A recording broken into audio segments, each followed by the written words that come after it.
Grabatzen ari garen unean gaueko 12:23 minutu igaro diren honetan, Artolak eta Mari Ezkurrenak Laso eta Iztuetaren aurka Bilboko Bizkaia pilotalekuan jokatu duten binakako txapelketa nagusiko finalerdietako ligaxkako lehen jardunaldiko lehen norgehiagokaren analisi egingo dugu. Artola eta Mari Ezkurrena ziren favorito eta pronostikoak bete egin dituzte 22 eta 14 irabazi ostean.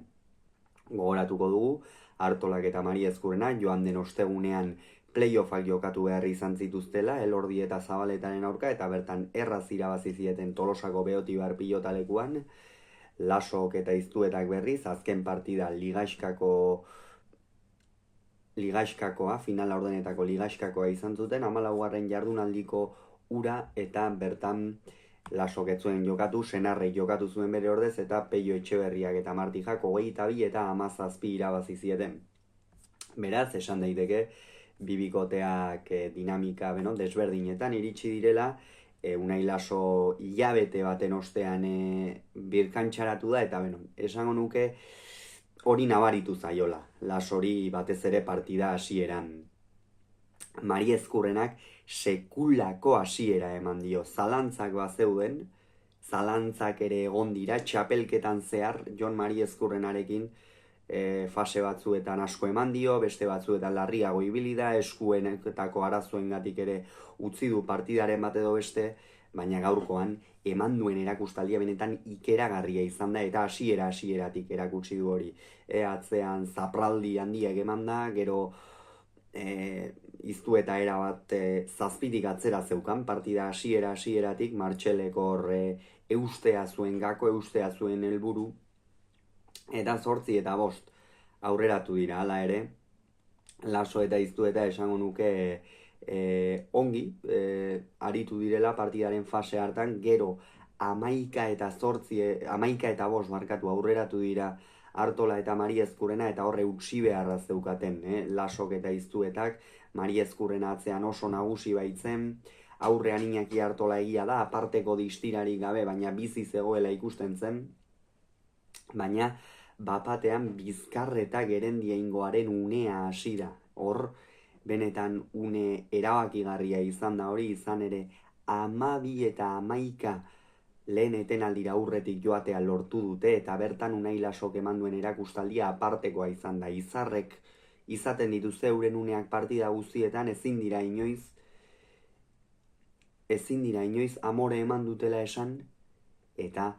gaurkoan Unai Lasok hori erakutsi du, zenolako erakustaldia eman duen, une batean, Iztuetako une horretan egonkortasuna mantendu du, atzean ezpaitzen gaizkiari, baina Mari Ezkurrena aparteko erakustaldia ematen ari zen esan bezala,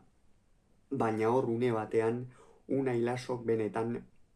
sekulako erakustaldia eman du, ezker gantxoarekin ikeragarri asmatu du, aurrean ere txokoan eta uzten, eta hor Artola eta Mari Ezkurrena une batean zalantza handiekin ibili dira, pentsa 12 eta 11 iritsi direla lehen etenaldira aurretik Laso eta Iztu eta 7 eta hutseko partziala egin dute,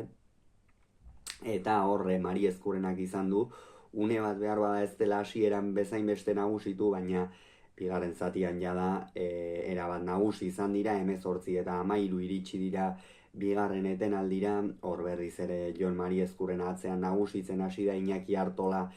lehen zatian ez da asko sartu, esan dugu aparteko distirari gabe ibili dela, ez ditu tanto asko amaitu, baina kolpez eta bizi jardun du, eta gero aurrean hartu dituenak azken zatian jada Laso amore eman da zegoen, Lasoren jarrera asko gustatu zait, batez ere partida hasiera ez delako erraza izan eurentzat, berak ere askotan sartu behar izan du bostetik eta pilota txarrak entzera, baina bagunea izan duenean partidan sartu dira, baina gero berriz ere Mari Ezkurrenaren nagusitasuna etorri denean, ez dute zer egiterik izan, azkenerako 22 eta 14 amaitu da norgehiagoka, Mari Ezkurrenak sekulako partida egin du, Artola errematean urrengo jardunaldirako beste zerbait pentsatu beharra dauka, Laso oso fina aritu da, partida osoan zehar, eta testu ingurua ikusita partida ona atera du, eta Iztu eta egoki aritu da, baina Mari Ezkurrena handi batekin egin du topo honen, bestez lehen puntua Artola Mari Ezkurrenarentzat, Laso eta Iztueta hurrengo jardunaldian irabaztera ia derrigortuta daude. Hauxe beraz esan beharreko, aurrengoan gehiago izango duzue bitartean izan agur.